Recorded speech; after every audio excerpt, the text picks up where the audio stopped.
Oh, sobrang gandang mga lettuce dito guys, oh. Naku. So, yun si sir. Interviewin natin. Sir! Naku, pwede magtanong, sir? Oo naman. Naku. Sobrang gandang lettuce, sir. Ano bang variety yan, sir? Ito is cemental na variety. Tsaka, Cemental? ito, yung romaine namin. Ah, romaine. So, ibig sabihin, ito, sir, pwede na itong i-harvest? Yun sa side na yun, sir. Pwede. Dun sa side na yun. So, ibig sabihin, simula dito, tapos ililipat nyo papunta doon. Hindi, yun yung yung pwede nang i-harvest. Dun banda pwede nang i-harvest. Saka pag Naku. na-harvest na yun, itong nasa nursery namin na maliliit na lettuce is i-transfer namin doon. So ibig sabihin ita-transfer nyo doon. So ibig sabihin, ano nga ulit na variety yan, sir? Cemental. Saka Cemental. romaine. Romaine. So ano pa yung mga iba yung variety dito, sir? Wala na yun. So yan, yung romaine na lang, cemental. Ito nga pala is hydroponics.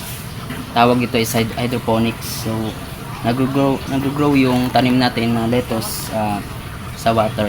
So ibig sabihin, water nutrients lang yung ginagamit ninyo. Bale ito is yung media na is coco peat only. Yung sa bunot ng niyog. Oo. Ito lang yung niya, yung tinataniman. Tapos yung kalaramihan is water na talaga. Sa water nutrients na talaga yung ano. Dito dumadaan yung tubig. Bale Okay, itong no? nagpo-flow na tubig is may mix na siya ng ng fertilizer.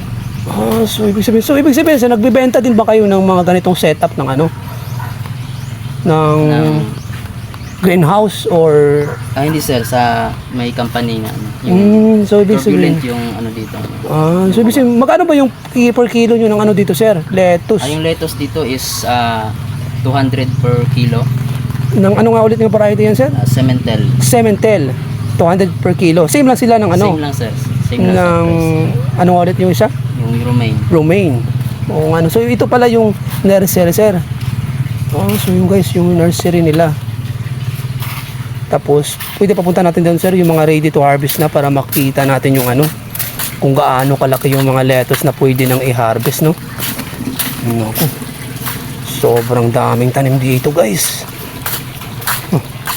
So yan yung pwede nang i-harvest, sir. Yes sir, ito. So mga ilang piraso kaya, sir, yung mga 1 kilo niyan? So, Siguro mga may walo, ibig sabihin sobrang dami na sa worth of 200 pesos. Naku, sa mga gusto pa lang mag-order, sir, so paano sila makaka-order?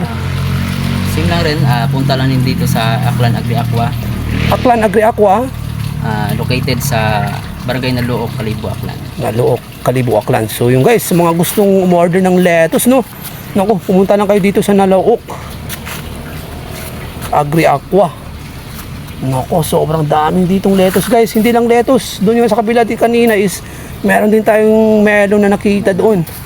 At sobrang daming tanim dito na greenhouse, no? Sobrang daming tanim na greenhouse lang yung gamit.